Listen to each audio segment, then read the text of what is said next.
Seigneur Jésus-Christ vous bénisse. Amen.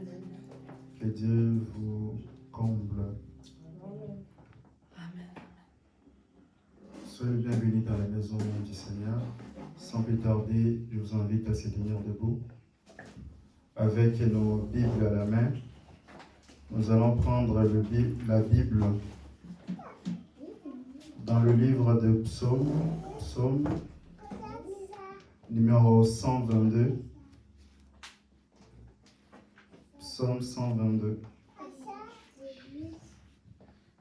Je lis au nom du Seigneur.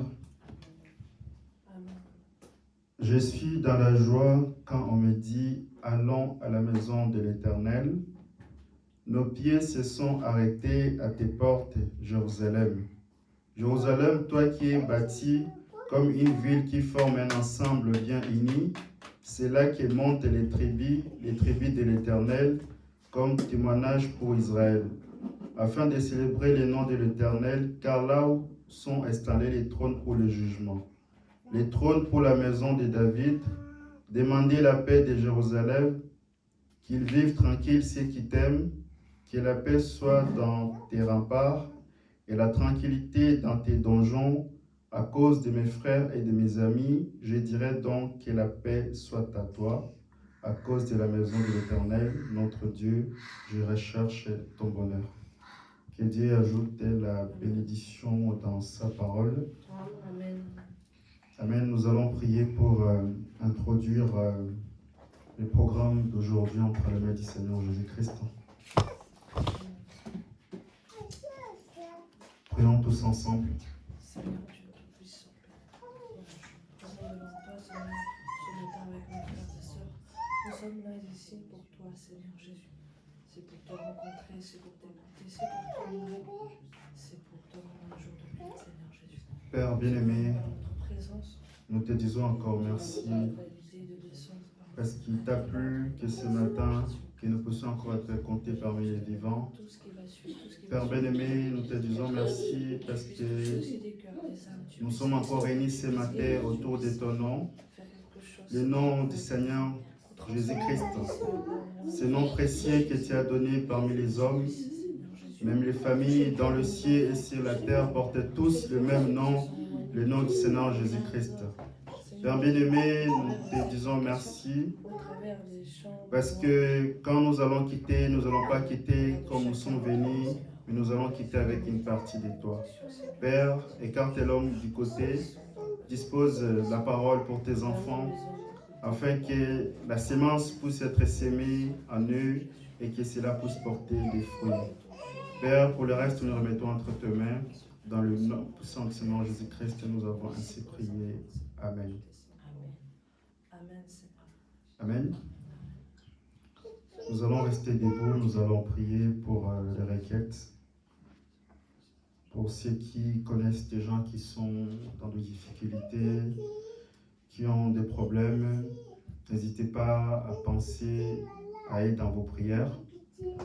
Et si vous-même vous avez des requêtes, n'hésitez pas à lever votre main droite. Comme ça, nous allons prier et remettre cela dans la main du Seigneur. Prions tous ensemble. Oh Seigneur Jésus-Christ, voilà. Tu connais nos requêtes, tu connais ce qu'il y a plus profond dans nos cœurs, Seigneur. Tu connais ce que chacun endure, ce que chacun souffre, Seigneur Jésus. Moi-même, je viens à toi et tu sais pourquoi, Seigneur Jésus. J'ai besoin de que tu touches son cœur, Seigneur Jésus. Tu interviens, tu guéris, Seigneur. Si tu t'établis, Seigneur Jésus. Il y a plein de requêtes ici, certainement. Il n'y en a pas qu'une, il y en a plusieurs, Seigneur Jésus, que tu connais. Et nous allons à toi le grand médecin, toi le Dieu Tout-Puissant, celui qui nous enseigne, celui qui est le même lien, celui qui agit. Le grand médecin est ici maintenant, les compatissants Jésus, réconforte le cœur brisé, écoute la voix de Jésus. Les plus doucement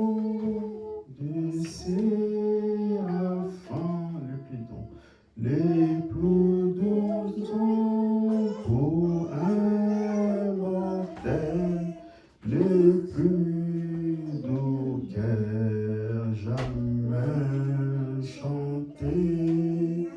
Jésus béni soit Jésus,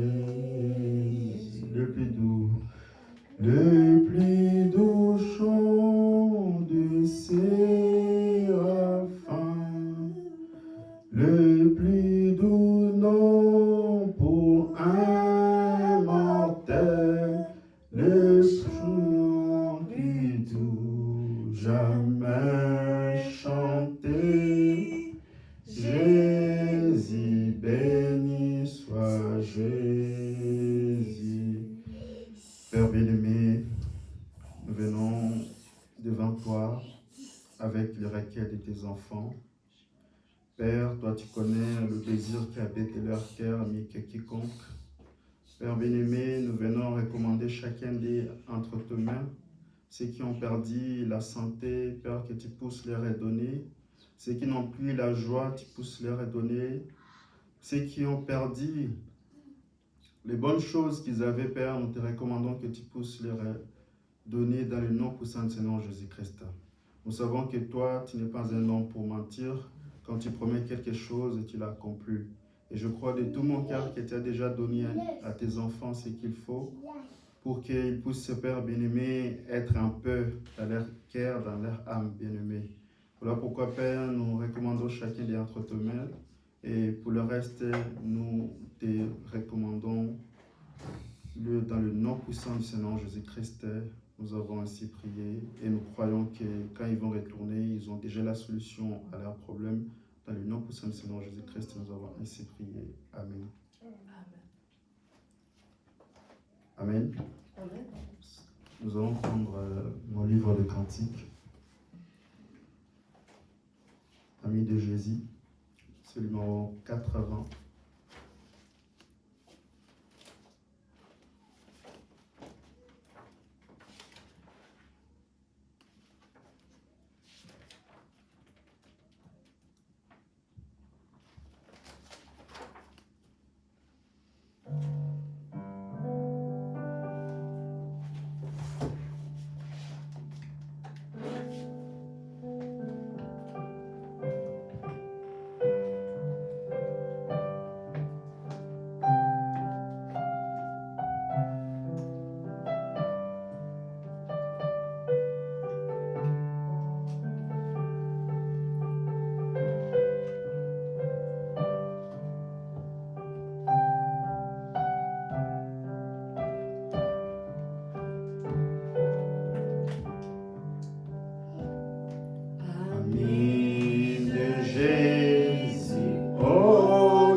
Quand je passe la vallée, il m'aide et m'encourage.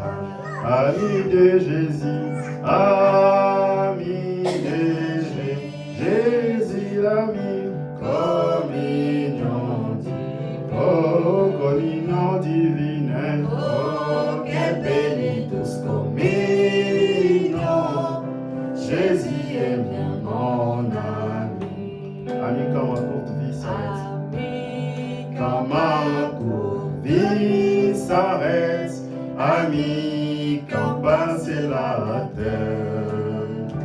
Ami, à voir au sein du ciel. Ami, enfin chez moi. Ami de Jésus.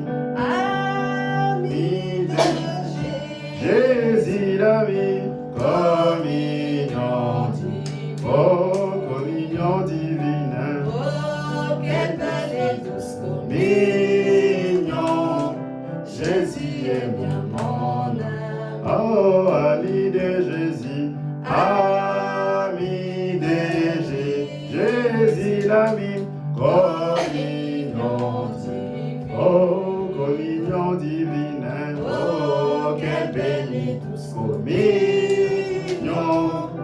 Jésus est mon ami. Jésus est bien mon ami.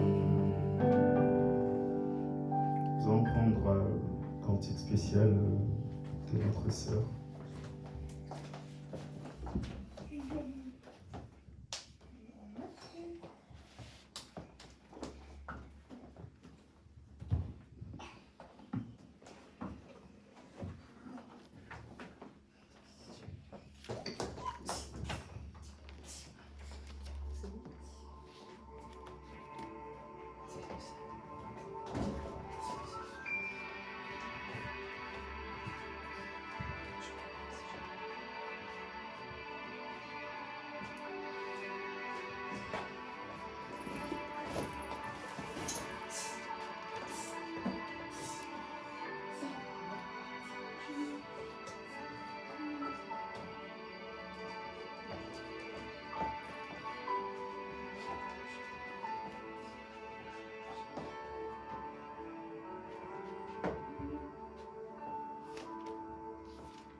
Tu es ici, rempli de grâce, ô Sauveur, avec un cœur de paix, c'est ce qu'il me faut.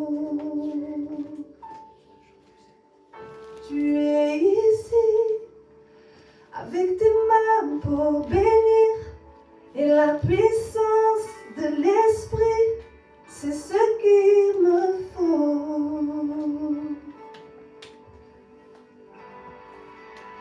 Quand je prononce ton nom, toute chaîne se brise. Je sais que tu peux tout faire, Seigneur Jésus.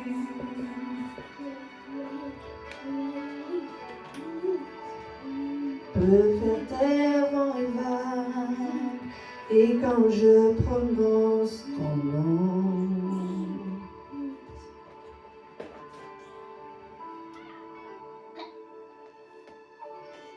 tu es ici, rempli de grâce, ô Sauveur, avec un cœur de paix, c'est ce qu'il me faut.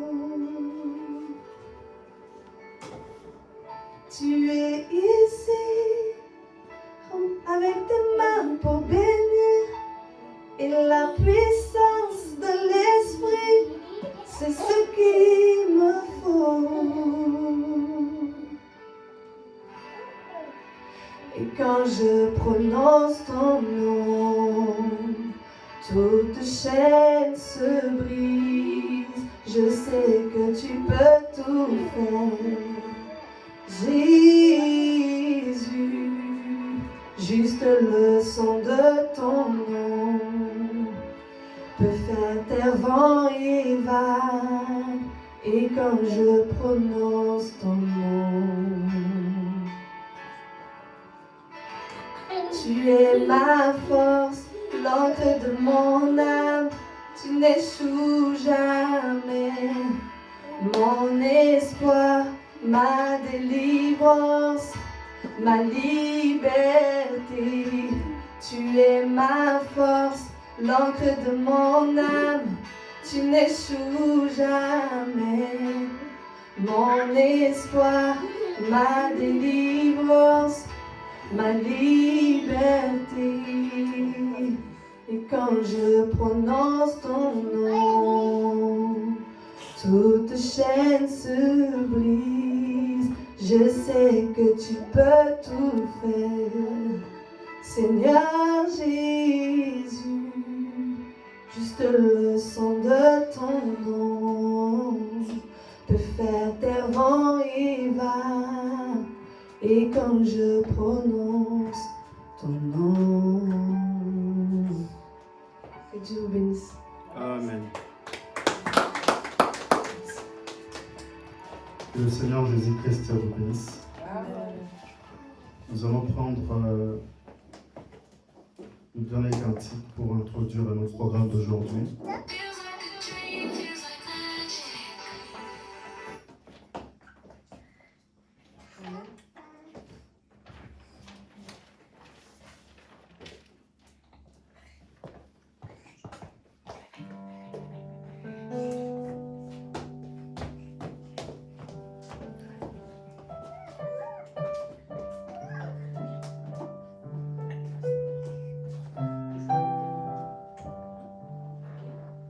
Rocher d'Agen,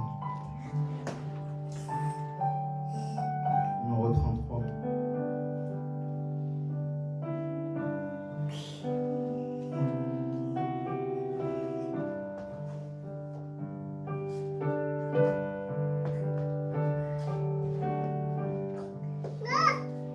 Rocher d'âge Fondé pour moi, laisse-moi même caché en toi, laissez l'eau avec le sang, sorti de ton flanc percé, être un me sauver, me rendre pur. Que mes larmes coulent jamais. Que mon zèle ne s'éteigne point. C'est la honte, pas mon péché. C'est toi seul qui dois sauver. Et ma mère ne t'offre rien. Je ne m'attache qu'à toi.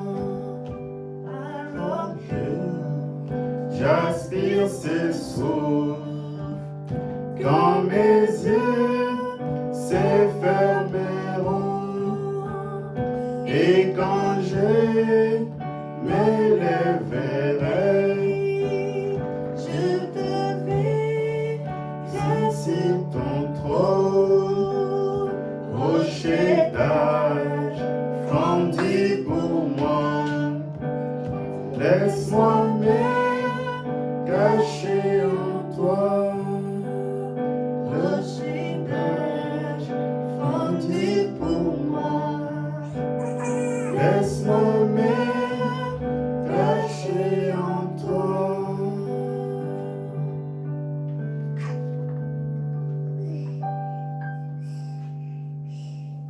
Amen.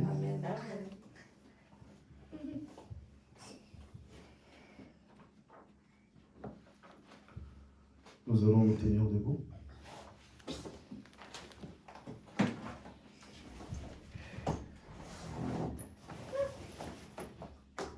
Amen. N'est pas un esprit de tiédeur. Dieu veut que quand nous sommes chauds pour lui, nous devons être chauds. Amen. Amen. Amen. Parce que nous ne sommes pas au cimetière. C'est le cimetière que les gens sont tranquilles. Mais quand nous sommes ici, nous sommes devant un Dieu vivant. Alléluia. Et là où il y a des vivants, on doit pousser des cris de joie, on doit acclamer, on doit Amen, amen, amen, amen. Gloire à Dieu. dire merci à Dieu et dire combien de fois il est grand. Amen, amen. Amen. Amen. C'est important parce qu'il y avait un jour un frère qui avait dit à frère Branham que vous criez beaucoup. Parce que les gens chantaient avec louange et dès qu'ils sont entrés là-bas, ils ont commencé à critiquer l'église de Branham Tabernacle. Et le frère Branham a dit à cet homme que quand il va arriver au ciel, il va geler. Parce que là-bas, les gens crient. Amen. Amen. Amen. Sans plus tarder, je vous invite à prendre nos Bibles dans le livre de Daniel. Amen. Daniel 3, sur le verset habituel, verset 19 à 21. Je lis au nom du Seigneur. Amen.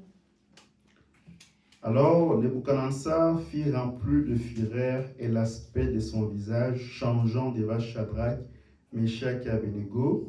Il reprit la parole et ordonna d'échauffer la fournaise 7 fois plus qu'il donna d'échauffer la fournaise. Il était habitué de la chauffer, puis il commanda à quelques-uns de plus vigoureux soldats de son armée de lier Shadrach, Meshach et Abednego et de les jeter dans la fournaise ardente. Ces hommes furent liés et revêtis de leurs habits, de leurs tuniques, et de leurs manteaux et de leurs autres vêtements et jetés au milieu de la fournaise ardente. À cause de l'ordre du roi qui était sévère et parce que la fournaise était extraordinairement chauffée, la flamme tua les hommes qui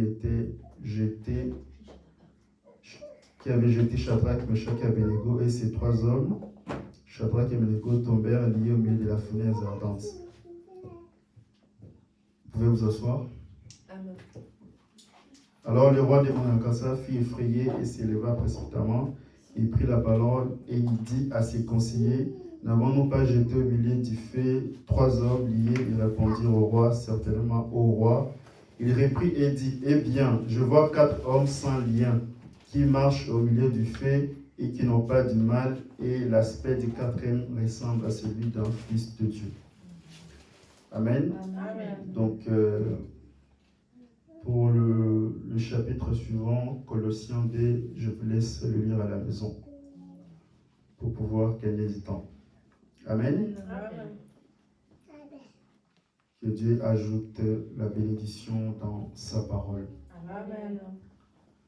Encore une fois, shalom. Shalom. Que Dieu vous bénisse abondamment. Amen. Saluez votre frère, votre sœur, la personne qui est à côté de vous. Dites-lui un grand shalom.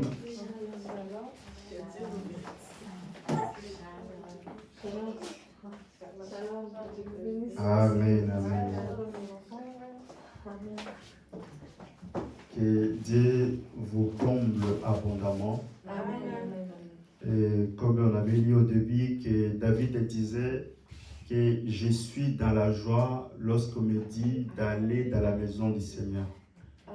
Et je crois que ce matin, nous avons plus de David parmi nous. Amen. Parce que quand nous venons à l'église, nous avons la joie d'être ici, parce que nous venons rencontrer notre Créateur. Amen, Seigneur. Quand nous venons à l'église, nous venons pour que Dieu puisse nous décharger nos fardeaux, toutes nos préoccupations, parce que lui-même a permis que nous puissions exister ce matin. Amen. Parce que quand vous regardez autour de nous, il y en a certains qui sont morts, il y en a d'autres qui sont dans des hôpitaux.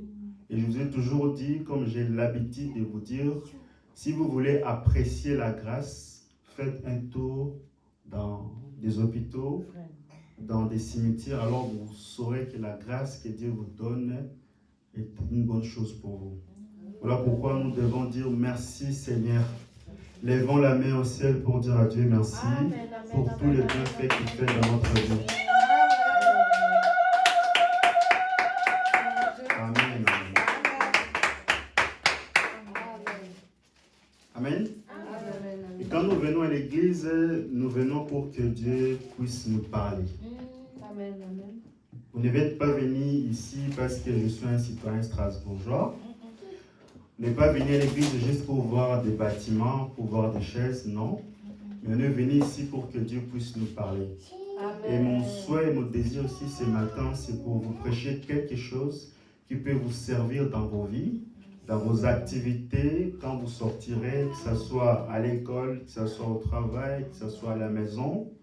Parce qu'avec la parole, nous affronterons le diable en tout lieu, en toutes circonstances et dans chaque domaine de la vie. Amen. Amen. Et je sais qu'il y en a parmi nous qui étaient fatigués. Il y en a d'autres qui ont travaillé les samedis, d'autres qui n'ont pas pu venir, mais vous avez fait l'effort d'être là. Amen. Et je crois que Dieu voit les sacrifices que vous faites pour vous, pour lui. Amen. Et comme j'ai toujours l'habitude de vous donner cet exemple de la reine d'Angleterre, quand elle était partie au Canada, vous savez, quand on reçoit souvent les autorités, les chefs d'État, le prince, le roi, à l'aéroport, il y a toujours des enfants qui viennent avec des fleurs. Il y avait une jeune fille qui était là, qui agitait ses fleurs de toutes ses forces pour que la reine puisse la remarquer. Malheureusement, la reine est passée et ne l'a pas vue. Et l'enfant pleurait jusqu'à ce qu'un monsieur qui était à côté de lui est venu lui poser la question, « Ma fille, pourquoi pleures-tu » Et il lui a répondu qu'il avait agité de toutes ses forces pour attirer l'attention de la reine. Malheureusement, la reine est passée et ne lui a pas vu. Et notre prophète dit que notre Dieu n'est pas comme la reine d'Angleterre. Notre Dieu voit tout le bien que vous faites pour lui. Amen. Que ce soit dans vos chambres, tous les sacrifices que vous faites pour lui. Et il est là pour vous donner tout ce que votre cœur désire. N'est-ce pas merveilleux d'avoir un Dieu comme lui? Amen. Voilà pourquoi nous ne cesserons jamais de lui dire merci. Amen. Merci Seigneur. C'est vrai que ce n'est pas facile de prêcher aux gens. Vous savez, quand nous venons prêcher à l'église, même quand vous partez dans d'autres églises, vous verrez qu'il y a certaines personnes, quand on prêche la parole, il y en a d'autres qui pensent qu'on les attaque. Il y en a certains qui pensent que non, tout ce que le prédicateur a dit s'adresse à telle personne. Vous allez voir que la personne, quand il constate comme cela, le dimanche prochain, il ne vient plus. Amen. Mais quand nous venons ici, nous ne venons pas s'attaquer à qui que ce soit. Nous ne venons pas blesser les sentiments de qui que ce soit, parce que Dieu connaît mon cœur. Alors que quand je viens ici pour diriger ma prédication contre quelqu'un, mais nous venons pour prêcher la parole, pour que la parole puisse éclairer là où il y a les ténèbres dans nos vies. Amen. Amen. C'est très important. Parce que Paul dit, nous n'avons pas à combattre contre la chair, mais contre les principautés qui sont assis dans le lit céleste. C'est contre le péché que nous combattons. Et aujourd'hui, comme il y a pas mal de gens qui sont devenus un avec le péché, quand on touche le péché, on leur touche directement. Ce qui fait que quand on parle on combat les péchés, les gens pensent qu'on leur combat. Or, ça n'a jamais été ça. Amen. Amen. Et quand nous venons à l'église, on peut parfois avoir des désaccords. Je vous ai toujours dit que mal voir, ce n'est pas un péché. Parce que Dieu se révèle à qui il veut. C'est un des papas de moi. Paul dit, c'est un des papas, c'est lui qui court, ni de celui qui le veut, mais de Dieu celle qui fait miséricorde à qui il veut. Amen. Amen. Donc si parfois je dis quelque chose qui est contraire à certaines pensées, je vous demande de m'excuser. Je demande de vous prendre cela et de mettre cela dans mon compte de mon ignorance et de prier pour moi. Amen. Amen. C'est ça le but à laquelle je viens prêcher ce matin. Et je vais toujours dire, quand nous venons à l'église, nous ne venons pas remplir l'église pour que nous soyons 10 000, 20 000. Ça n'a jamais été ma pensée. Mais quand nous venons à l'église, nous venons prêcher à la sémence originelle. Amen. Nous ne venons pas remplir l'église, mais nous venons prêcher à ceux dont Dieu savait bien avant que le monde soit, aller croire à ces messages. Voilà pourquoi nous sommes ici ce matin. Amen. Donc, bien avant que nous puissions commencer notre enseignement, le mystère de lien. Je vais d'abord faire une petite parenthèse de la conversation qu'on avait eue le dimanche passé après Kilt concernant l'attitude des gens que nous voyons, que nous côtoyons dans ces derniers jours. Si vous vous rappelez bien, on avait dit qu'on a aujourd'hui beaucoup de frères, de sœurs qui se sont habitués avec Dieu. Beaucoup parmi nous n'ont plus la joie de venir à l'église. Beaucoup parmi nous n'ont plus la joie d'écouter même la parole de Dieu. Beaucoup parmi nous n'ont même pas le temps de passer avec Dieu. Et je vous avais toujours dit que ça, c'est l'une des causes la plus dangereuse dans la vie d'un enfant de Dieu. Parce que le diable, quand il vient dans ta vie, la première des choses qu'il fait, c'est d'abord de voler ton temps. Parce que le diable sait, si tu ne viens pas à l'église, si tu n'écoutes pas la parole de Dieu à la maison, si tu n'es pas toujours en présence de Dieu, alors là, il peut facilement t'attraper. Parce que quand nous venons à l'église, quand nous écoutons les bandes à la maison, quand nous écoutons les bandes, que ce soit dans notre âme, dans la voiture, c'est parce que nous voulons être toujours devant la face de Dieu. Amen. Alors là, le diable sait, s'il vous éloigne, vous ne pourrez plus avancer avec Dieu. Amen. C'est très important. Et je vous avais dit que quand nous venons ici, nous venons communier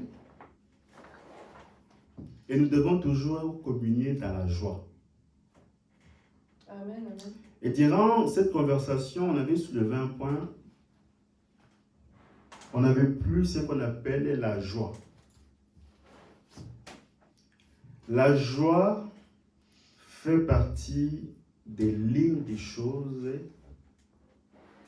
très importantes que Dieu donne dans la religion, que nous vous prêchons. Parce qu'il y en a 3 choses. La religion de Jésus produit 3 choses dans la vie d'un enfant de Dieu. Ces 3 choses-là, vous devez toujours l'observer s'il y a quelque chose qui me manque. Sinon, quand vous allez venir à l'église, votre culte ne sera jamais complet. Il y a 3 choses. La première des choses, quand vous croyez à la religion de Jésus, Jésus vous donne le salut. La deuxième, c'est le bonheur.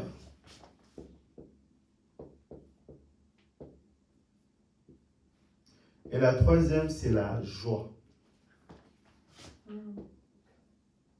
Ce sont ces 3 choses-là que la religion de Jésus donne. Amen. Alléluia. Si vous manquez juste un parmi ces 3, ce n'est plus la religion de Jésus. Ça devient la religion de Jézabel. Nous allons lire les prophètes. Allez dire à mes disciples, prêchez le 5 avril 1953 à Jeffersonville, paragraphe 272. Et beaucoup parmi nous, mes amis, ont manqué le but de la vocation céleste en Christ. Écoutez-moi très bien, j'attire votre attention. Pour avoir manqué de reconnaître, dans bien des cas, à la barre des jugements, il y aura une déception lorsque vous vous rendrez compte que cette religion de Jésus-Christ, écoutez-moi très bien, ça apporte le salut, le bonheur et la joie. Amen. Ce sont ces trois choses-là que quand vous entrez dans la religion de Jésus, Dieu vous donne. Si vous manquez l'un des quand on va arriver au ciel, ne tenez pas compte à Dieu. Dieu, pourquoi je n'ai pas été erré dans le monde? Je suis venu dans ce monde pour souffrir. Je suis venu dans ce monde pour accompagner des autres. Je suis venu faire ceci. Je n'ai jamais vu le bonheur. Au jour du jugement, ne tenez jamais Dieu compte pour cela. Quand vous entrez dans la maison de Dieu, Dieu vous donne ces trois choses automatiquement. Amen. Parce que le salut, c'est quoi? Le salut, vous devez être d'abord sûr que le salut, vous la possédez. Le salut, ce n'est pas quelque chose qu'on imagine. Ce n'est pas quelque chose qu'on va se dire, non, je vais l'avoir. Le salut, c'est une possession. Parce qu'aujourd'hui, nous avons beaucoup de frères, de sœurs dans ce message que quand ils se regardent devant le miroir, quand ils commettent un péché, ils vont aller devant le miroir. Est-ce vraiment je suis un fils de Dieu? Est-ce que je suis vraiment une fille de Dieu? Paul dit, ôtez en vous cette pensée-là. Ôtez ça. Amen. Amen. Dieu vous a sauvé une bonne fois pour toutes. Il ne peut pas vous sauver aujourd'hui et demain vous perdre. Merci. Peu importe ce que vous allez faire. Amen. Ce qui fait que même quand Adam était tombé, il était dans l'erreur. Mais quand Adam avait péché, Dieu n'avait pas coupé la communication avec son fils parce qu'Adam était fait à son image et à sa ressemblance. Et quand Adam avait péché, c'est Dieu lui-même qui est descendu pour chercher son fils. Amen. Amen. Et de la même façon, quand Abraham avait menti, quand il était devant le roi Abimelech, il était totalement en désaccord avec la parole. La nuit, Dieu est venu voir Abimelech pour lui dire que la femme que tu as prise, c'est la femme de mon serviteur. Alors qu'Abraham était en tort. Amen. Amen. Donc Dieu défendait son fils malgré qu'il était dans des défauts. Amen. Amen. Voilà pourquoi Dieu, avant de vous connaître, il savait, bien avant que le monde soit, vous serez qui? Il savait la couleur de vos cheveux. Il savait la couleur de votre peau. Il savait quelle taille vous allez porter. Il savait même les numéros de votre chaussure. Il savait tout à votre sujet. Il connaissait vos points forts, vos points de faiblesse. Il connaissait tout cela. Et malgré cela, il vous a choisi. Amen. Amen. Donc voilà pourquoi vous devez ôter cette pensée-là. Enlevez ça de votre esprit. Amen. Dieu vous a déjà sauvé une bonne fois pour toutes. Peu importe ce que vous allez faire. Parce que je dis toujours qu'un homme qui a le Saint-Esprit peut commettre des erreurs, mais la parole est là pour vous donner la procédure à faire quand on commet un péché, on se répand. Amen. Amen. Et une repentance sincère. C'est ça que Dieu agrée. Amen. Maintenant, la deuxième des choses, c'est le bonheur. N'attendez pas quand vous allez arriver au ciel pour dire que non, c'est là-bas que je vais vivre mon bonheur. Non, Dieu vous donne votre bonheur en commençant ici, c'est la terre. Amen. Ne tenez pas compte à Dieu quand vous allez arriver au ciel pour dire que non, Seigneur, dans le monde j'avais souffert, j'avais fait ceci, j'étais venu accompagner des autres, donc je vous tiens en compte de cela. Ne tenez jamais en compte à Dieu de vos malheurs. Et je vous ai toujours dit que le bonheur aujourd'hui ne réside pas dans de biens que vous possédez. Le bonheur ne réside pas dans vos maisons. Le bonheur ne réside pas dans vos projets que vous avez. Le bonheur ne réside pas dans des projets, de l'argent que vous avez en compte bancaire. Le bonheur ne réside pas à ça. Le bonheur ne réside pas dans vos titres de séjour que vous possédez, ni dans vos papiers, vos visas. Le bonheur ne réside pas dans ça.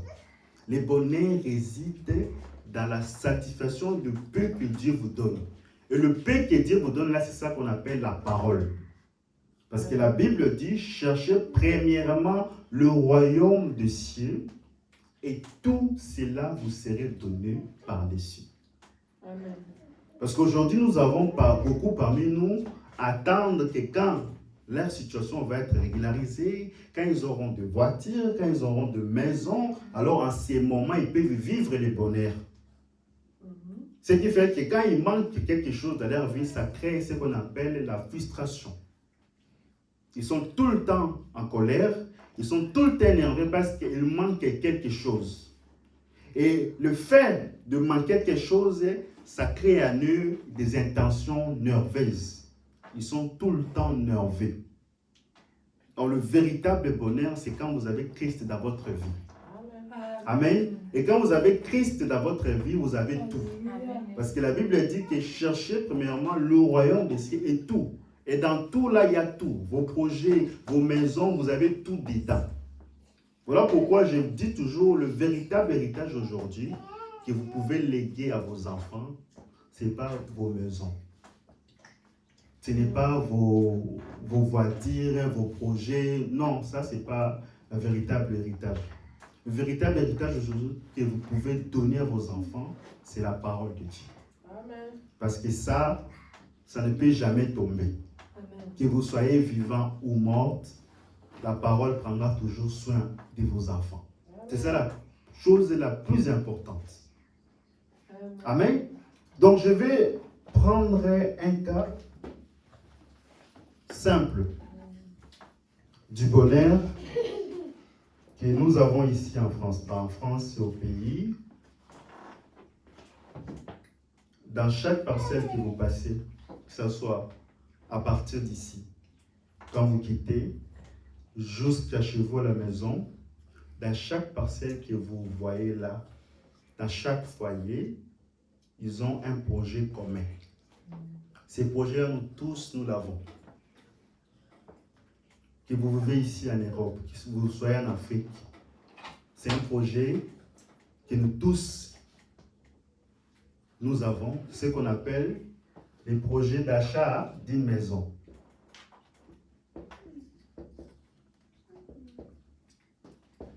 C'est ici que les diables attrapent certains. Dans ces projets-là, vous allez voir que beaucoup vont travailler toute leur vie. Ils vont travailler toute leur vie pour acheter une maison. C'est très bien. Ce n'est pas mauvais. Amen. Amen. Donc, vous allez voir que le païen, donc je vais mettre P.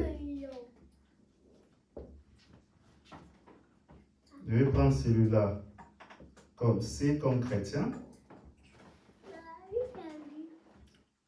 Va acheter une maison. Quand il meurt, il lègue cela à son fils. C'est très bien. Ou, si son fils a beaucoup d'argent, il peut aussi acheter sa propre maison. Amen. Donc vous allez voir qu'ils vont passer toute leur vie en train de travailler. Mais ils négligent la chose importante, leur âme. Amen. Mais comme ce sont des païens, C'est ça. ils ne connaissent pas l'âme, c'est quoi? Il n'y a que moi et toi que nous savons que le corps que nous portons, ce n'est pas nous. Amen. Parce que Paul dit, si cette tente à laquelle je vis est détruite, j'ai une autre tente qui m'attend dans le lit céleste. Et c'est cette tente-là que c'est moi et toi. C'est cette tente-là que c'est moi et toi. Quand nous venons à l'église, nous venons nous ressourcer.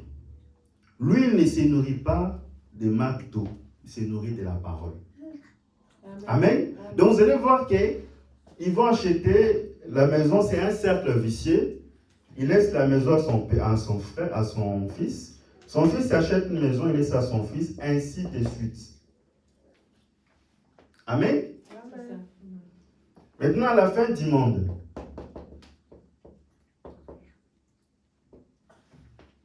ils vont disparaître. La terre restera vierge. Amen. Amen. Alors, les fils de Dieu font aussi le même parcours.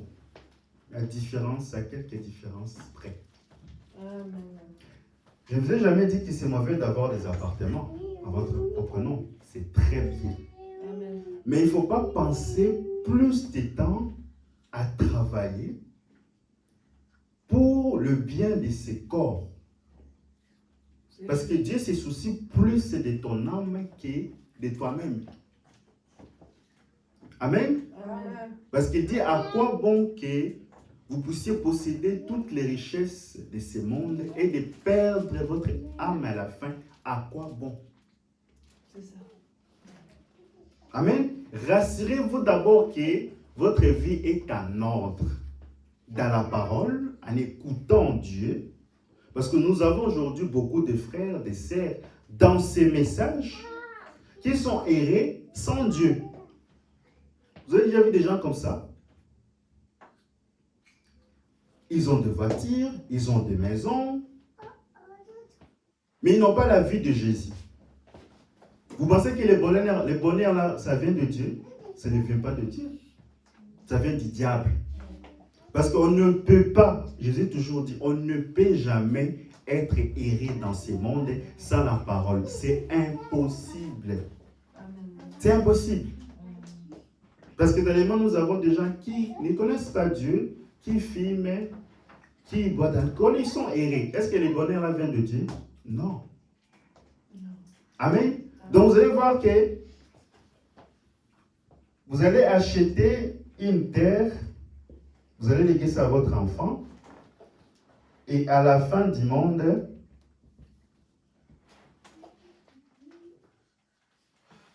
la terre là vous revient. Et les païens qui avaient travaillé toute leur vie pour acheter la terre, qui vont perdre à la fin, ça va revenir aux enfants de Dieu. C'est ça. Amen. Vous voyez, ça n'a pas de sens. Ça n'a pas de sens. C'est comme si vous achetez quelque chose qui vous appartient déjà. Amen. Est-ce que ça a un sens? Non. Amen. On te dit que cette maison, ça t'appartient. Mais tu te bats encore pour acheter pourquoi? C'est vrai, c'est vrai. Non. Vous êtes co-héritier avec Jésus. Tout ce que le ciel appartient, ça appartient à vous. Oh, merci Seigneur. Tout ce Merci, que Dieu Seigneur. a, il vous le donne. Gloire à Dieu. Voilà pourquoi le prophète de Dieu dit que Dieu vous a donné un carnet où il a mis votre nom. Vous avez la possibilité d'aller même dans les banques du monde, de réclamer tout ce que vous voudrez. Que ce soit l'argent, que ce soit la guérison, que ce soit les papiers, tout cela Dieu vous a donné. Amen. Je crois ça. Amen. N'est-ce pas merveilleux? Amen. Dieu se soucie de ses enfants. Amen. C'est un papa. Amen. Merci, merci Seigneur. Amen. Amen. Donc voilà pourquoi c'était juste pour attirer votre constat ici, parce que nous voyons qu'il y a beaucoup de frères qui travaillent ici, ils envoient l'argent au pays, et parfois même ils meurent, la famille là-bas se bat pour leur maison, que même ces enfants ici en Europe, ils ne pourront jamais avoir. Mais ils ont négligé l'âme, leur âme. Parce que l'âme, c'est la nature de l'esprit.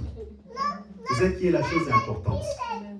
Amen. Amen. Voilà pourquoi je dis toujours que quand nous venons à l'église, nous devons avoir la chose qu'il faut, la joie.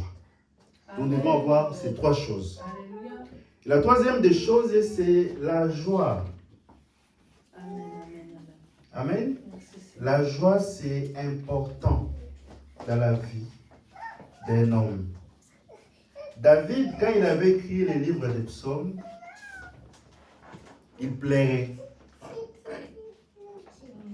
On a dit avec vous, psaume 122, il a dit, je suis dans la joie lorsqu'on me dit d'aller dans la maison du Seigneur. Amen. Amen. Alléluia. Après, il y a un moment, David avait perdu cette joie-là. C'est là qu'il est parti voir Dieu. Il a dit, rends-moi la joie de mon salut. Amen. Amen. Et le prophète de Dieu dit dans le 4e psaume, quand Jean, dans le livre de Patmos, quand vous lisez Apocalypse 6:6, lorsque Jean dit que ne faites pas du mal à l'huile et au vin, or nous savons que l'huile, c'est le Saint-Esprit. Et le vin, c'est la jouissance qui procure la parole de Dieu. Amen. Quand vous venez à l'église, quand on prêche la parole, quand vous dites Amen, qu'est-ce que vous ressentez? Cette joie-là, les stimuli. C'est ce qui vous pousse à venir à l'église. La joie-là, si vous manquez ça, c'est fini. Oui. Parce que vous devez savoir que quand quelqu'un a faim, il va directement à la cuisine et il ne demande pas à quelqu'un. Et votre âme, il est comme ça. Amen. Votre âme a besoin de se ressourcer de la parole. On n'est pas simplement chrétien le dimanche. On est chrétien tous les jours. Amen. Pas seulement à l'église, dans vos maisons, dans vos travails, partout. Amen. Amen. C'est très important ce que nous disons. Donc la joie, c'est important. Amen.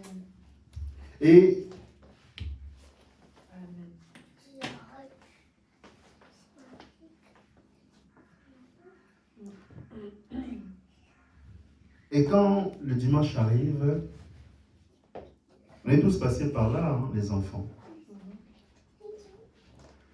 Notre église était, quand j'étais au pays, dans notre église respective, Christ et Tabernacle, on avait encore, on était juste en face de notre église. Notre maison était juste à côté et l'église était juste en face. Et le matin, on se réveillait pour aller à l'école des dimanches pour les enfants. Amen. Et chaque matin, on se réveillait. Chaque matin, on se réveillait pour aller à l'église. Il y avait parmi nous des enfants qui habitaient très loin. Il y avait certains qui habitaient même jusqu'à 10 km de l'église. Donc, les cultes commençaient normalement pour les enfants à partir de 6 heures comme ça. Et il y en avait certains qui quittaient leur demeure là-bas, 5 heures. Vous savez, 5 heures, il y en a fait encore sombre. Ils avaient des torches. La nuit, des enfants, hein, 8 ans, ils marchaient la nuit juste pour venir à l'église. 8 ans. Ça, c'est pas l'amour. Parce que quand nous disons que nous aimons Dieu, Dieu veut voir des actes. Amen. Quand ils venaient à l'église, ils ne venaient pas voir les pasteurs simplement. Ils ne venaient pas voir les bâtiments, mais ils avaient amené quelque chose qui les poussait à venir à l'église. Amen. C'est ça qu'on appelle la joie, la joie, le bonheur. Quand tu écoutes la parole de Dieu, qu'est-ce que tu écoutes? Qu'est-ce que tu sens en toi? Amen. C'est très important parce que quand vous manquez ça, c'est fini. Donc nous, on ne pouvait même pas nous dire à la maison, oh non, vous devez aller à l'église 30 minutes en retard, c'est impossible parce que vous qui êtes juste à 5 mètres, juste à l'église, tu traverses, tu arrives. Les gens qui habitent à 10 km, si eux, ils viennent avant vous, qu'est-ce que vous pouvez leur dire? Rien. Quel exemple vous pouvez leur donner? Rien. On devait être là plus tôt que les autres pour ne pas leur donner une occasion. Amen. Donc voilà pourquoi c'est important quand nous savons qu'aujourd'hui c'est l'église, nous devons toujours nous hâter. Amen. Parce que quand il s'agit de travailler, on est toujours à l'air. En aucun cas, on veut même 30 minutes en avance. Parce qu'on sait que c'est l'argent qui sort. Mais quand il s'agit pour Dieu, il y en a certains même qui dorment déjà, ils sont comme ça. Amen. Hein? Alors aujourd'hui, on a quitté. Aujourd'hui, on a quitté. Il s'étonne que c'est le dimanche, les qui doivent aller à l'église. C'est incroyable. Alors, le prophète de Dieu dit que si le Saint-Esprit est en vous, avant même que les portes de l'église ouvrent, vous serez déjà prêts à la porte. Billy Paul même donnait à Frère Branham l'exemple, quand vous lisez la prédication qui c'était tout au début. C'est là qu'il est parti voir son père. Il a dit, Frère Branham, quand j'étais arrivé ce matin, il pleuvait. J'ai vu des femmes enceintes devant Branham Tabernacle. Avant même que les portes s'ouvrent. Devant ces gens-là, quelle excuse on peut donner? Non. Le problème, c'est qu'aujourd'hui, on est beaucoup habitué avec Dieu. Et ce n'est pas bien. Amen. Nous, quand nous venons ici, nous tenons devant le roi des rois. Parce que quand vous regardez comment on accueille Macron, Poutine, vous allez voir comment les gens sont ordonnés. Ça crée même la crainte. Mais notre Dieu, on s'est déjà habitué avec lui. On n'a plus cette crainte-là. Amen. C'est important. Amen. Et la responsabilité, c'est aux parents. Vous savez, nous avons 4 évangiles. Le 5e évangile, c'est l'évangile de la femme. N'hésitez pas à prendre vos enfants à la maison, de leur inculquer le précepte de la parole. Comment un enfant doit évoluer.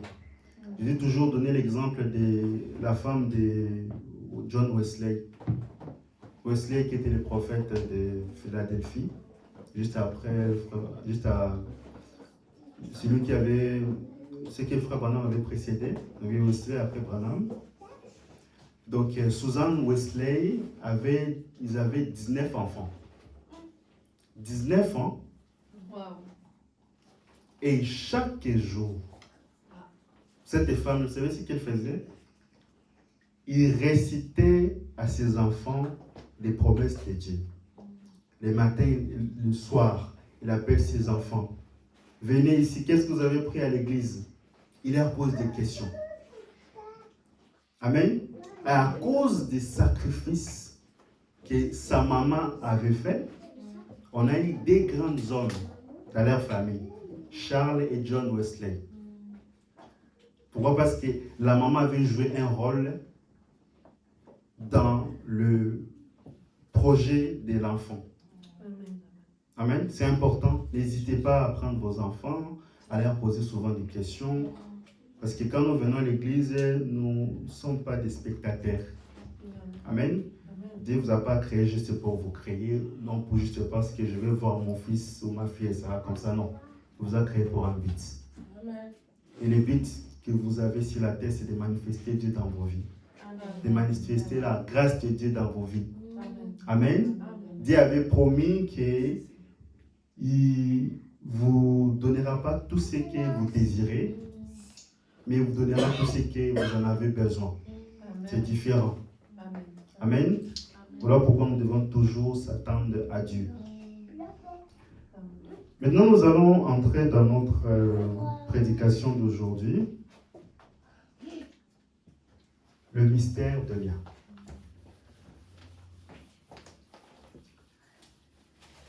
On avait divisé ça en 3 étapes.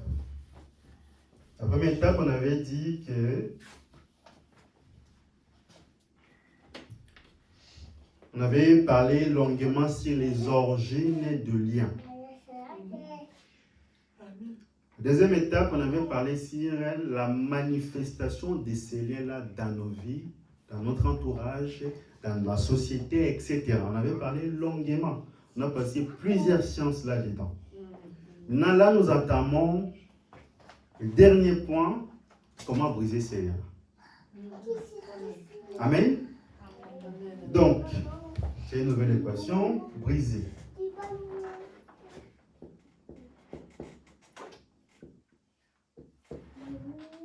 On va compléter après. Maintenant, avant de vous donner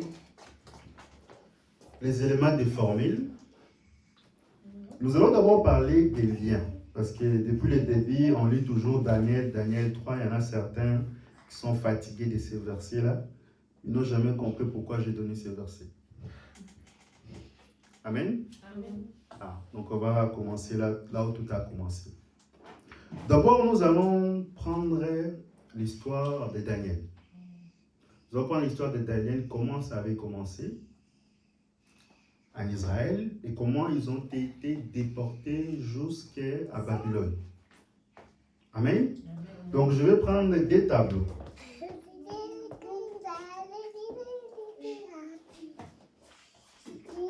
Donc ici nous avons Israël Ici, nous avons Babylone.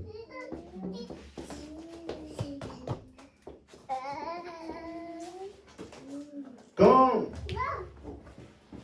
Daniel était dans la ville d'Israël, donc dans leur patrie, il jouait un rôle important. Amen. Daniel était un prophète de Dieu, vous savez, vous avez l'habitude de lire, et il n'était pas tout seul. Il y avait plusieurs serviteurs de Dieu à cette époque-là. Mais il y avait 4 hommes qui étaient beaucoup plus utilisés par Dieu à cette époque-là. Il y avait 4 hommes. Il y avait Daniel, il y avait Anania,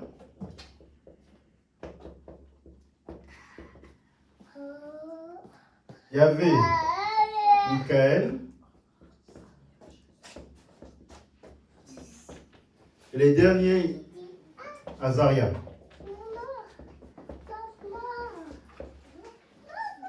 Les 4. Et vous allez remarquer que c'était les noms qu'ils avaient reçus dès leur naissance. Maintenant, il y a eu des troubles en Israël. Nabuchodonosor, qui était un roi tyran, vous connaissez l'histoire, était venu assiéger, était venu combattre les enfants d'Israël. Ils ont combattu et ils les ont vaincus. Et quand ils les ont vaincus, vous savez, quand les ennemis attaquent un peuple, on ne tue pas tout le monde. On garde toujours les personnes plus âgées, on les tue parce qu'ils vont bientôt mourir. On garde les enfants de dignitaires, les enfants de haut placés, on les garde.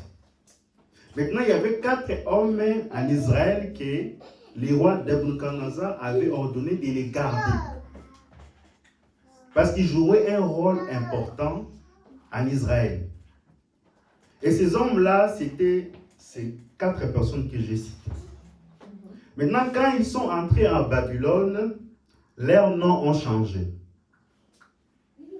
Le nom de Daniel a été passé de Daniel à, vous avez déjà écouté ça, Belteshazzar.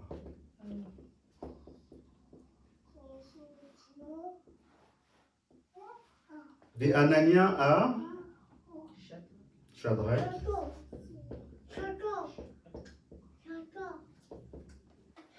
De Michaël à Meshach.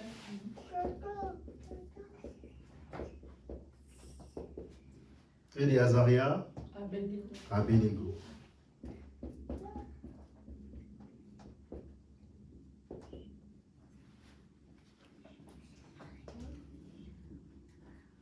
Est-ce que vous êtes là? Donc là, on a le nom qu'ils avaient reçu de leurs parents. Là, ce sont les noms que les païens les ont donnés.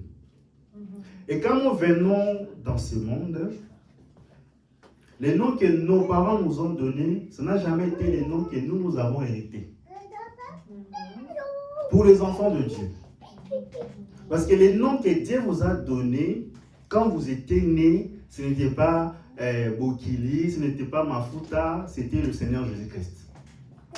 C'est ça votre nom. Parce que Paul dit, quand vous lisez l'Éphésiens 3, verset 14, il dit, je fléchis mes genoux devant le Père, duquel tire son nom, toutes les familles dans le ciel et sur la terre. Donc toutes les familles, qui s'assoient au ciel parmi les anges, qui s'assoient sur la terre, portent tous le même nom, le nom du Seigneur Jésus-Christ. Et quand nous sommes venus dans ce monde, le diable est venu effacer cela. Il nous a donné un nom nouveau. Amen. Et Dieu savait que quand il va venir effacer là pour nous donner son nom à lui qui est sa nature. Amen. C'est très important. Maintenant, dans cette configuration, nous allons prendre l'attitude d'une personne. Abednego. Donc, Azaria.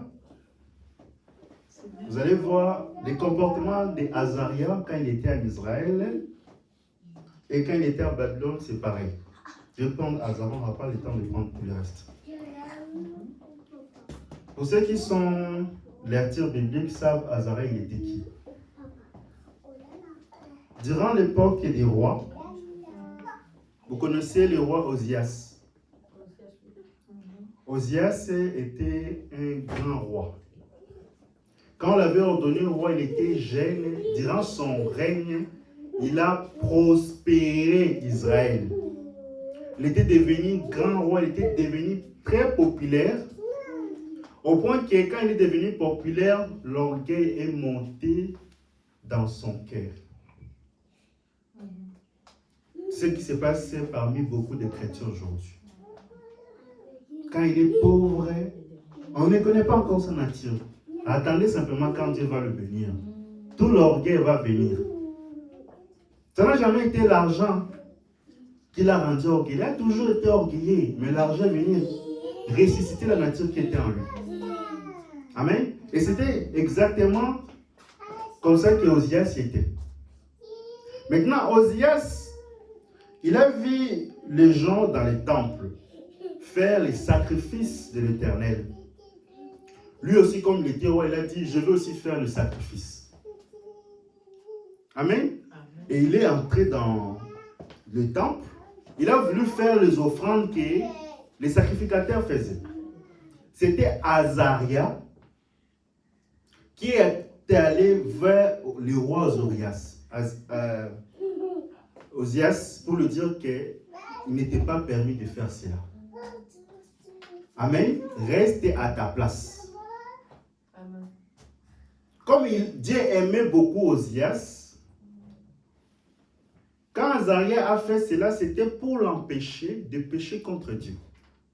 Mais comme il était tellement têtu, il s'est entêté, il voulait faire les sacrifices que les sacrificateurs avaient le droit de faire. Lui n'avait pas le droit de le faire ça.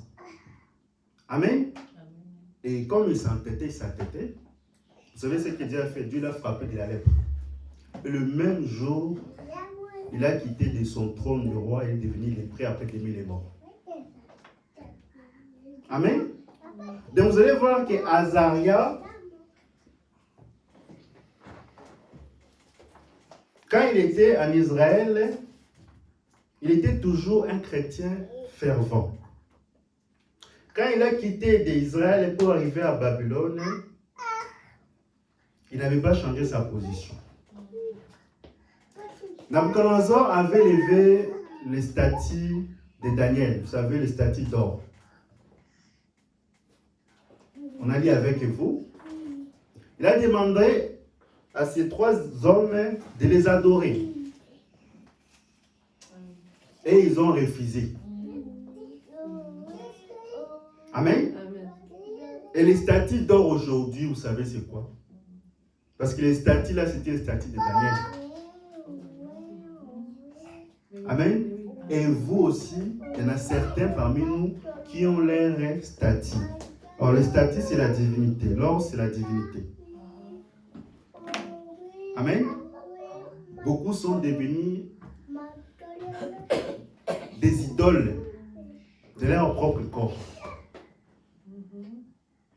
Parce qu'au pays, même ici, au pays, quand vous voyez une autorité passer, il faut qu'on l'acclame. Vous savez, il jette l'argent. C'est un idole. C'est un statut. Même parmi nous, les chrétiens. Quand un frère, il écoute, on parle des biens des autres, il se fâche.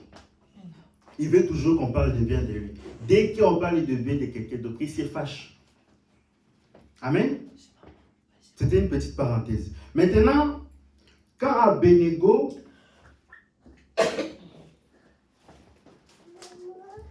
est entré à Babylone, il y avait des choses qu'on avait vues avec vous de la manifestation des liens. C'est appliqué dans sa vie. Il y avait d'abord, premièrement, si vous regardez bien, c'est quoi les noms?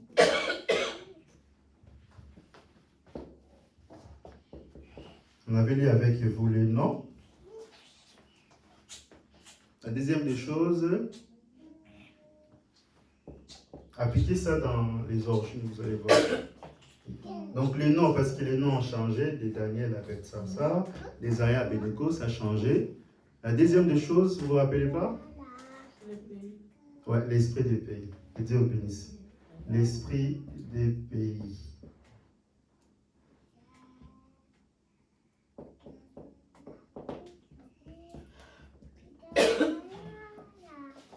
Il a quitté son pays, il est parti à l'étranger, mais il a gardé sa nature. Amen. C'est très important parce que moi je connais beaucoup de frères, de familles au message, du message, quand ils envoient leurs enfants ici en Europe, ils pleurent. Quand ils viennent ici, ils abandonnent le message. Parce que quand ils étaient au pays, ils n'ont jamais rencontré Dieu face à face. Voilà pourquoi j'ai toujours dit, avant d'envoyer vos enfants en Europe, rassurez-vous que vos enfants ont rencontré Dieu face à face. Parce que s'ils arrivent ici, ils n'ont pas la position d'Abednego, c'est fini. Le monde va les attraper et c'est fini.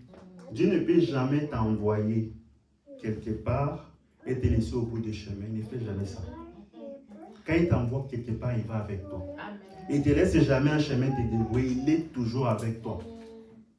Amen. C'est très important.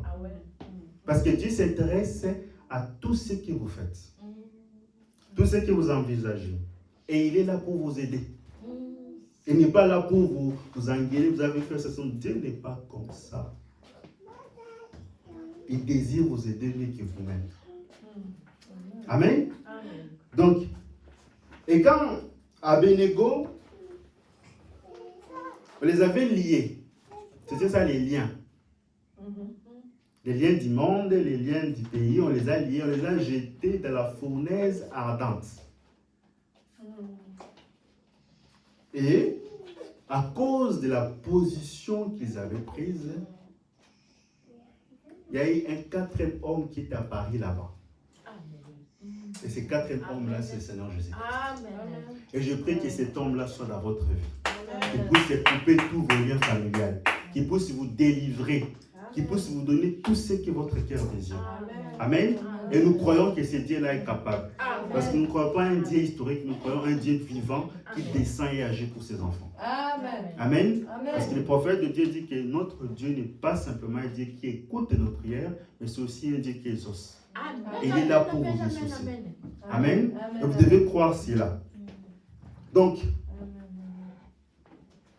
ça c'était la configuration. Maintenant, nous allons définir notre équation.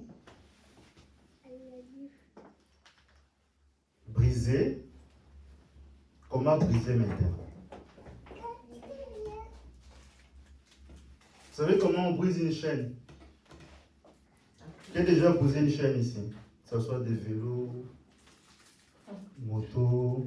Vous savez comment on brise? Ah, vous avez jamais fait bricoler quelque chose, non? Ouais. Quand on brise une chaîne, on utilise souvent des pinces. Vous savez, des pinces? Des pinces, après, vous savez, moi je ne connais pas dessiner, hein? Il dessine comme une grenouille, aussi fortement. Vous avez des chaînes comme ça. Et quand on coupe normalement une chaîne, on utilise des pinces. Je ne sais pas comment on dessine. Les pinces, c'est comme ça, hein? C'est des pinces, hein? Je dessine. Donc, c'est fortement, je ne sais pas comment dessiner les pinces. Donc, c'est ça qu'on appelle les maillons. Et c'est ici qu'on vient couper. Mais pour couper les maillons, il faut identifier d'abord, premièrement, l'endroit où il faut couper. Parce que quand une chaîne a un défaut, on ne va pas couper et commencer à couper. Non, on coupe là où il y a un déficit. Par exemple, il y avait quelque chose qui était là, ça commençait à ne pas s'écouler bien. Et du coup, on identifie d'abord, après on prend la pince et on coupe. On ne coupe pas tous les maillots. Non. On identifie d'abord. Et la première des choses qu'on va faire ici, c'est l'identification.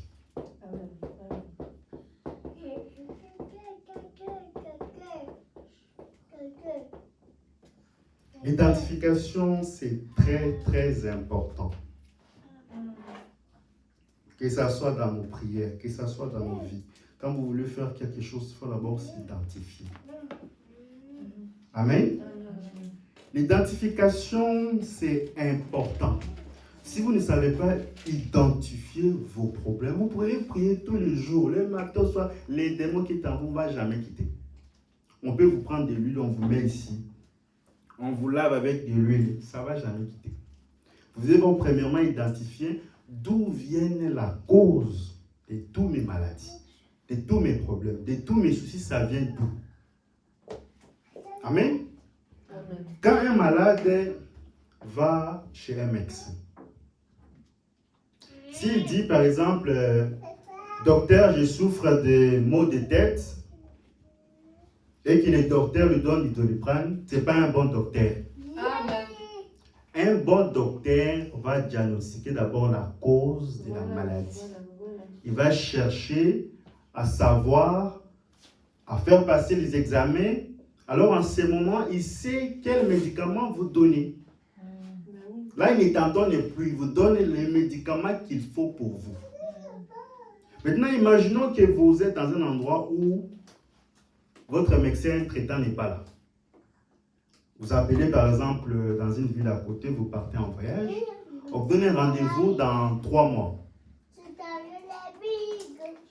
Vous dites par exemple, là, bon, comme c'est comme ça, je vais faire de l'automéditation, je vais aller voir le pharmacien. Je vais lui dire que non, je souffre de maux de ventre. Vous partez voir le pharmacien, vous lui expliquez. Vous dites que non, je souffre de maux de ventre. Et quand vous partez là-bas, il vous donne des Spasfon.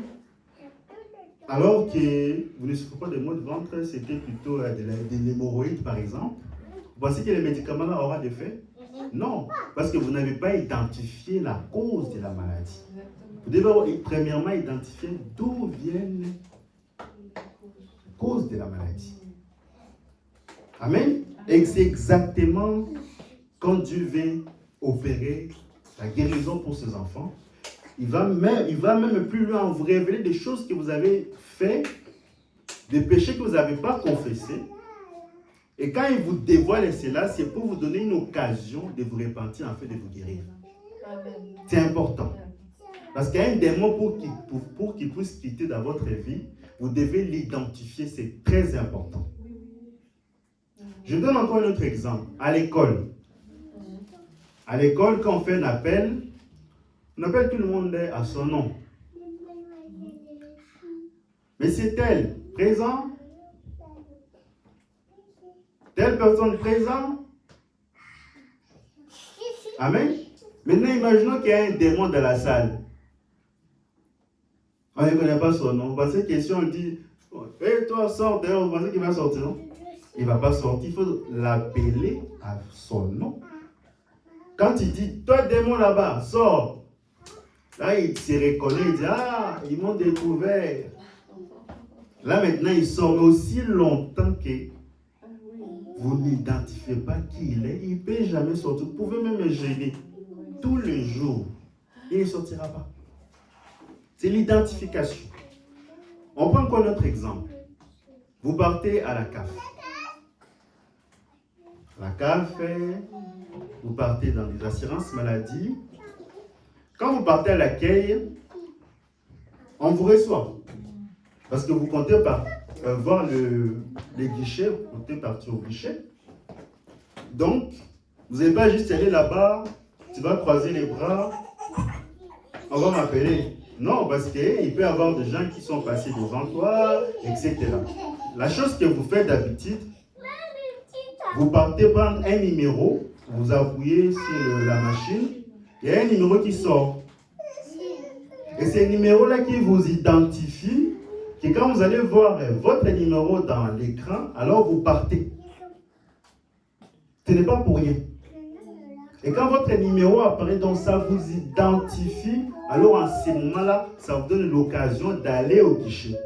Aussi longtemps que vous n'avez pas une identification, vous pouvez rester là, même jusqu'au son va fermer, on va vous mettre à la porte et vous allez partir comme ça. C'est important. C'est exactement comme ça que Dieu opère. Nous allons prendre une citation, une identification. Croire en Dieu. Amen. Prêcher le 24 février 1952. Écoutez cette histoire, j'aimerais que vous le compreniez très bien. Paragraphe 39. C'est l'histoire de la même situation. Hein. Elle a dit, on a prié pour moi, mon pasteur, et elle a dit, mon pasteur m'a envoyé ici. Il a dit, va voir frère Billy. Et vois ce qu'il dira. Parce que son pasteur, il a prié, les démons n'ont pas voulu quitter. Et le pasteur là a envoyé la sœur chez les frères Branham. Écoutons l'histoire. J'ai dit, je suis comme votre pasteur. J'ai dit, avez-vous confessé tous vos péchés? Vous écoutez la question? Il continue. Cette motrice de l'école du dimanche a une grande classe. Et elle fait du bon travail, mais seulement cela a été suspendu au-dessus d'elle. Eh bien, je ne savais que faire. Imaginez tout simplement comme je me sentais. Je ne savais vraiment que faire. Nous l'avons fait entrer dans la pièce. J'ai dit, très bien, approchez. Quand les gens venaient, on arrêtait simplement tout. Je l'ai réussi dans la salle, dans la pièce. Je me suis assis et je me suis mis à parler des généalogies, du commencement, de l'origine du temps et de tout en observant. C'était ce matin-là, Dieu est toujours là au moment crucial. Vous savez, et au bout de quelques temps, je regardais dehors et voici une vision qui s'est déroulée. J'ai vu une voiture roulant rapidement. Là, maintenant, le prophète entre dans la vision. Parce qu'au début, cette sœur-là était partie chez son pasteur. Ils ont prié pour elle. Elle n'était pas guérie. Son pasteur l'a recommandé de partir chez le frère Branham. Et le frère Branham lui a posé la question, la première question qu'il avait posée. Est-ce que tu t'es repenti de tous tes péchés inconfessés? C'était la première question. Il n'avait pas répondu. Il continue. Là maintenant, le prophète entre dans la vision. J'ai dit, votre état a un rapport avec une voiture. Elle a dit, non, je n'ai jamais connu d'accident. J'ai dit, soyez humble. J'ai dit, je vous vois dans une voiture, un trait a failli vous heurter. Elle a sursauté, elle a fait, oh, 43. J'ai dit, oui, vous n'êtes pas en compagnie de votre mari. Vous êtes en compagnie d'un autre homme. Votre mari était à l'étranger, à la guerre en ce moment-là. Vous écoutez? Vous écoutez là où ça vient les problèmes? Donc, Dieu, pour pouvoir guérir d'abord cette femme-là, devait d'abord identifier qu'est-ce qui empêchait que ces démons-là les quittent. C'est ce qui fait qu'il a fait entrer, s'il vous plaît, gardez les enfants. Il a fait entrer les frères Branham dans la vision pour que les frères Branham puissent d'abord identifier qu'est-ce que cette terre-là avait fait. Est-ce que vous comprenez jusque-là? On ne va pas aller vite. Il a dit, oui, vous n'êtes pas en compagnie de votre mari, vous êtes en compagnie d'un autre homme. Votre mari était à l'étranger à la guerre à ces moments-là. J'ai continué, j'ai commencé à dévoiler la chose. J'ai dit, les choses que vous avez faites, les choses immorales, vous y avez rencontré quelques-unes, mais vous ne l'avez pas tout rencontré. Vous écoutez? Amen. Elle s'est mise à pleurer en se tenant le visage comme cela. J'ai dit, il n'y a pas longtemps, vous allez subir aussi une opération pour vos amygdales. Vous avez peur de recevoir l'anesthésie. Vous aviez peur de dire cela sous le fin, Elle a tout simplement crié et tombé sur le plancher. 44. Elle a dit, c'est la vérité. Je dis, comment pouvez-vous aboutir quelque part avec cette chose en suspense? Elle a dit, j'ai demandé à Dieu de me pardonner. J'ai dit, ce n'est pas contre Dieu que vous avez péché. C'est contre votre mari et votre vie que vous avez péché. J'ai dit, retournez, mettre cela en ordre. Puis revenir. C'est alors que je pourrai avoir autorité sur ces démons. Vous voyez? Donc, aussi longtemps que vous avez de péché inconfessé, le péché inconfessé là devient un démon. Vous voyez? Un péché inconfessé devient un démon.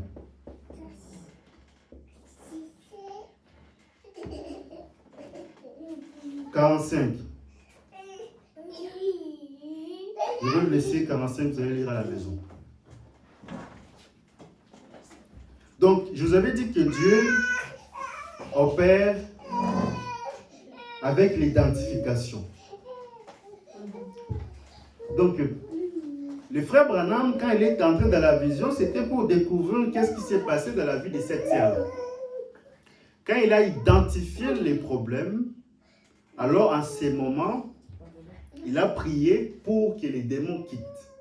Et on a lu avec vous, il a dit aussi longtemps que la femme là n'avait pas arrangé avec son mari, il a dit je ne pouvais pas avoir l'autorité sur ces démons-là. Donc vous pouvez dans la vie faire des choses, prier, gêner, aussi longtemps que vous n'avez pas identifié d'où vient la source de vos problèmes, toutes vos prières ne sont pas efficaces. C'est important. Parce que la scène qui se passe ici, c'est quand quelqu'un, il sait bien qu'il va bientôt se marier. Mais il a encore des zones sombres dans sa vie. Il avait un enfant avec un autre homme là-bas. Il a fait ceci là-bas, il n'a pas dit ça à son mari. Et le prophète nous apprend, on le lira après, qu'avant d'entrer dans le mariage, vous devez confesser à votre mari tout ce que vous avez fait avant. Pour ne pas amener l'opprobre dans votre foyer. Or, la scène qui se passe ici, c'est la même scène qui s'est passée à l'époque de Adam. Amen. Amen. Parce que vous devez savoir que quand Adam avait péché, quand Ève, lorsqu'il avait mangé les fruits, il n'a jamais dit à Adam que c'est le serpent qui l'avait donné. Il a tout simplement pris les fruits, il a donné ça à son mari sans d'abord dévoiler qui l'avait donné. Et le danger vient où?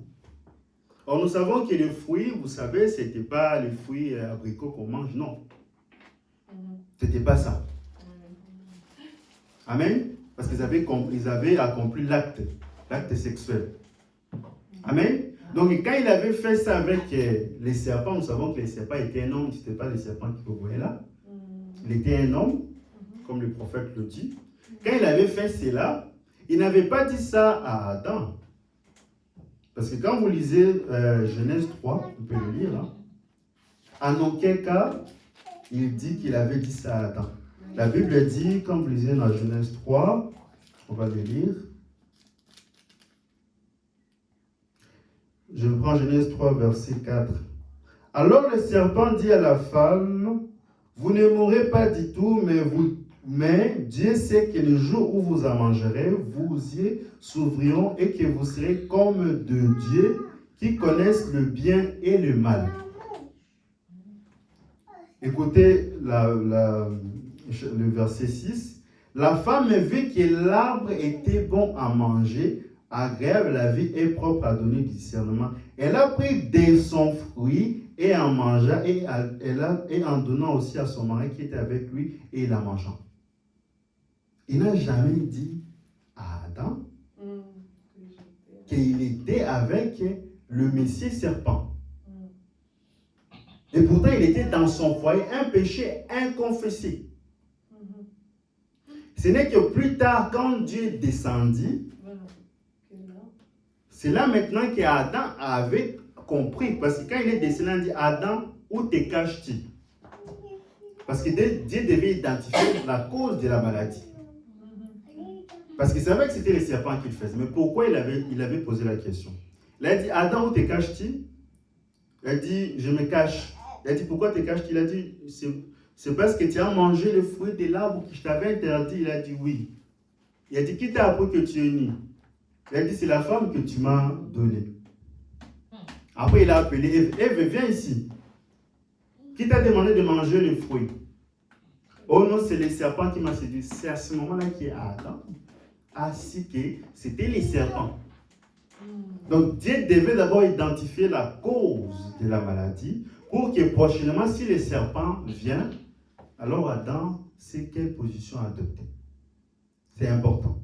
Et la scène qui se passe ici, c'est exactement la même chose. Donc, vous allez voir que dans l'histoire, on va prendre une autre citation parce que dans cette citation, les prophètes n'avaient pas tout explicité. Dans l'autre citation, on va les lire, là il donne plus d'éclaircissement. La foi sans les œuvres est une foi morte. Prêché le 5 septembre 1953, paragraphe 20. Je vais lire un peu vite. J'ai dit, aucun psychiatre ne pouvait faire sortir de cela de vous. Non. Ai-je dit, cela devait venir divinement. J'ai dit, maintenant, allez voir votre mari et mettez cela en ordre. Il a dit, je ne peux pas le faire, frère Branham, j'ai 3 enfants. Là-bas, il n'avait pas dit. Là, ils avaient 3 enfants. Cela brisera mon foyer. J'ai dit, eh bien, ça va briser de toute façon. J'ai dit, parce que vous n'allez pas vivre comme cela, vous allez devenir complètement folle. J'ai dit, vous ne pouvez pas garder cela. J'ai dit, ça se trouve tout au fond de votre âme. Elle a dit, eh bien, je l'ai confessé à Dieu. J'ai dit, ce n'est pas contre Dieu que vous avez péché, c'est contre votre mari. Si vous étiez un célibataire, ça aurait été différent, mais vous savez pécher contre votre vœu du mariage et dit, on pourrait, point. Elle continue. J'ai dit, ça n'a rien à voir avec la chose, c'était péché non confessé. Et on pourrait déverser de l'huile sur votre tête, au point d'y mettre tout un gallon. On pourrait taper du pied, donner des coups de pied et tout, concourir sur l'estrade et crier, ce démon restera juste là. Il en a les droits et aussi longtemps qu'il a les droits de rester, il gardera son terrain. Vous écoutez? Et j'ai dit, vous n'allez jamais. J'ai dit, j'ai fait tout ce que je pouvais. Amen. Donc il continue. Après il dit, je ne saurais simplement le faire. J'ai dit, maintenant, sœur, vous êtes venu ici et Dieu dans sa miséricorde a révélé votre problème. Allez mettre cela en ordre avec votre mari. Écoutez la question qui va suivre ici. Parce qu'il avait peur. Écoutons la question qui va suivre ici. Elle a dit, je ne saurais simplement pas le faire. Elle a dit, cela brisera mon foyer. J'ai dit, très bien, je suis juste un serviteur de Dieu. J'ai fait ce que Dieu m'a ordonné de faire. Elle s'est mise à pleurer, je l'ai regardé de nouveau. J'ai vu un homme de grande taille debout à côté de la porte. C'était une vision. Parce que vous devez savoir que quand vous vous apprêtez à vous marier, quand vous ne confessez pas de péché, vous avez des esprits impudiques. Ça se transmet. Si vous avez des esprits impudiques, parce que quand vous êtes dans un foyer, il y a une influence qui domine l'autre. Soit l'un te domine, si vous n'avez pas le même esprit, soit le mari te domine, soit la femme te domine. Ce qui fait que vous voyez même dans les réseaux sociaux, il y a des gens, vous allez voir que la sœur était quelqu'un de calme. Depuis qu'il avait eu un mari qui était quelqu'un qui publie tout le temps sur les réseaux sociaux, vous allez voir que la femme commence directement à publier. C'est l'esprit de l'homme qui a dominé sur la femme, ou vice-versa. Vous voyez? Donc vous devez faire très attention. Maintenant, écoutons ceux qui vont suivre ici. Et elle s'est mise à pleurer, je l'ai regardé de vous. J'ai vu un homme de grande taille debout à côté de la porte. C'était une vision. Il avait une ombre bleue qui s'éteignait là, il avait peigné ses cheveux des côtés. Il avait une chevelure plutôt épaisse noire. J'ai dit, votre mari était un homme de cheveux noirs. Il était lancé et mince. Il a dit, oui. Et j'ai dit, il travaille pour la compagnie des Chevrolet. Elle a dit, oui, monsieur. C'est exact. Et j'ai dit, il a la même chose à vous confesser, la même chose. Oh là là. Elle a dit, pas mon mari, c'est un diacre de l'église. Vous écoutez d'où ça vient? J'ai dit, peu importe ce qu'il est, j'ai dit, il a la même chose à vous confesser. Lorsqu'il est arrivé en Angleterre, il a joué le même tour. Et je lui ai révélé où il avait fait cela. J'ai dit, il n'y a pas plus long, il n'y a pas plus de 3 jours, une femme en robe en rose, elle a la chevelure noire, ils étaient dans une voiture. Vous écoutez la même scène qu'ils avaient fait. Cette même scène-là s'est répétée dans la vie de son mari. Oh là là. Qui a transmis ça? C'est la femme. Parce qu'il y avait des péchés qui étaient inconfessés en lui. Voilà pourquoi quand on entre dans le foyer, vous devez revoir votre tableau. Qu'est-ce qui s'est passé avant d'entrer dans le couple? Pour éviter que cela entre dans vos foyers, parce que le diable trouvera toujours une porte. Et s'il trouve une porte, ça va se répéter. Voilà pourquoi c'est important. Quand on ira les prophètes dans question-réponse, il fait la différence entre la fornication et l'adultère. Ce n'est pas la même chose. Il y a des choses qu'on peut faire quand on est célibataire, il y a des choses qu'on ne peut pas faire quand on est marié. Et vous allez lire l'histoire à la fin. Je vous laisse lire. Je vais lire juste la 23. Elle a dit, oui, elle a dit, et la personne qui m'a dit c'est là tout à l'heure, elle a dit, il m'a dit qu'avant-hier, tu étais avec la femme qu'elle connaissait, et là, vous étiez tout. Elle a dit, où as-tu été? Alors, ils ont parlé, elle a rencontré, elle a dit, chérie, c'est l'exacte vérité. Là, c'est frère Branham qui explique à sa femme que son mari a été parti comme ça, et sa femme est partie voir son mari, il a expliqué comment c'est passé, et c'est l'histoire qui continue. Il a dit, c'est l'exacte vérité. Et ces gens pourraient être assis dans cette réunion ce soir. Je connais beaucoup de gens qui en sont témoins. Alors il a dit, c'est l'exacte vérité. Si tu me pardonnes, je te pardonnerai. Et nous allons demander à Dieu de nous pardonner tous les deux. Nous allons prendre nos enfants et vivre comme devraient vivre des hommes et des femmes, comme devait vivre une monitrice de l'école de dimanche et un diacre de l'église. Vous écoutez? C'est important. Donc, ce qu'ils ont fait, il y a une différence entre la fornication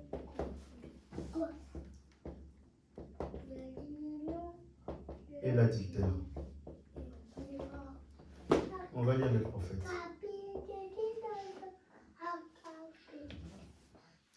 Question-réponse. Prêché le 28 juin 1959 à Jeffersonville, paragraphe 184. Jésus dit dans Matthieu 19, celui qui répudie sa femme et qui en épouse une autre, sauf pour cause de fornication, commet un adultère. La différence entre la fornication et l'adultère, les mots pourraient être utilisés d'une façon ou d'une autre, mais pour éclaircir ce dont il parlait là, c'est là une femme célibataire ne peut commettre adultère parce qu'elle n'a pas de mari envers qui commettre adultère. Amen. Pour elle, c'est une impureté. C'est une impureté. Elle doit confesser cela à son mari avant leur mariage. Si elle a fait cela, sinon si son mari le découvre plus tard, il a le droit de le répéter parce qu'elle a fait un faux vœu. Ce n'est pas moi qui le dis, c'est votre prophète. Amen. Donc Dieu veut que nous soyons comme John Charit. John Charit, quand je vous avais lu l'histoire il n'y a pas longtemps, John Charit était de son époque, il avait beaucoup des amis, il avait beaucoup des amis qui avaient des sœurs, des copines, mais il avait demandé quelque chose à Dieu, il a dit, Dieu, je vais avoir une seule copine, je vais avoir une seule femme. Amen. Il n'avait pas des ex ou quoi que ce soit. Et c'est exactement comme ça que Dieu veut que nous soyons. Nous, aujourd'hui, ce n'est pas comme ça.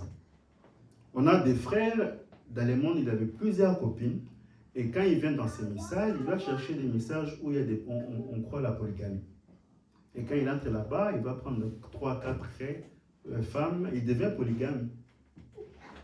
Amen. Et c'est là maintenant qu'il va commencer à défendre, alors que dans son intention, dans son but, c'était ça. Amen. Donc nous allons continuer le reste. Il y a encore d'autres points à ajouter. Le dimanche prochain, Dieu voulant, nous allons nous lever. Que Dieu vous bénisse. Amen.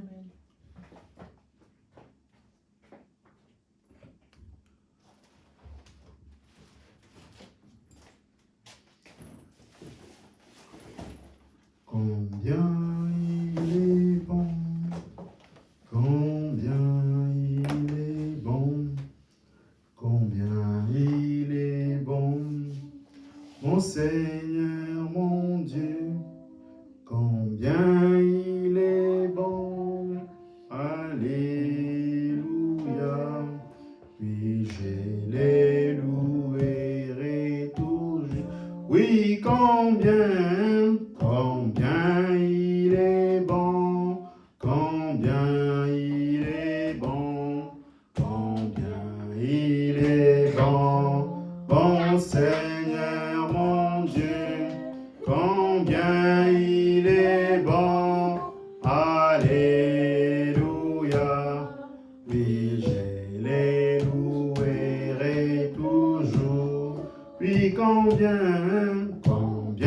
il est bon, combien il est bon, combien il est bon, mon Seigneur, mon Dieu, combien il est bon, alléluia, et je les louerai toujours. Je vous demanderai de prier là où vous êtes, de prier pour remettre le programme de la semaine entre les mains du Seigneur, de prier pour vos frères qui sont malades, qui sont de l'autre côté de l'océan, qui sont au nord, au sud. Nous avons la famille partout dans le monde. Amen. Et nous croyons que Dieu a ses enfants dans chacune des églises. Voilà pourquoi quand nous prions, nous ne devons pas être comme des égoïstes. Quand ils prient, ils ne pensent qu'à eux. Mais nous devons aussi passer aussi aux autres qui souffrent dans le monde. Prions tous ensemble.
Père Céleste, nous venons encore devant ta présence pour remettre tes enfants entre tes mains.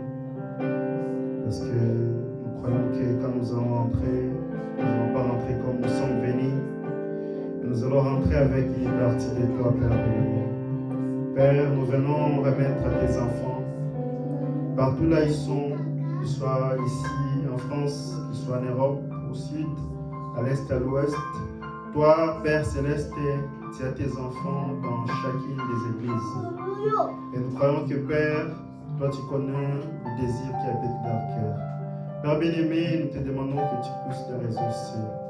Et aussi la famille de notre frère Branham.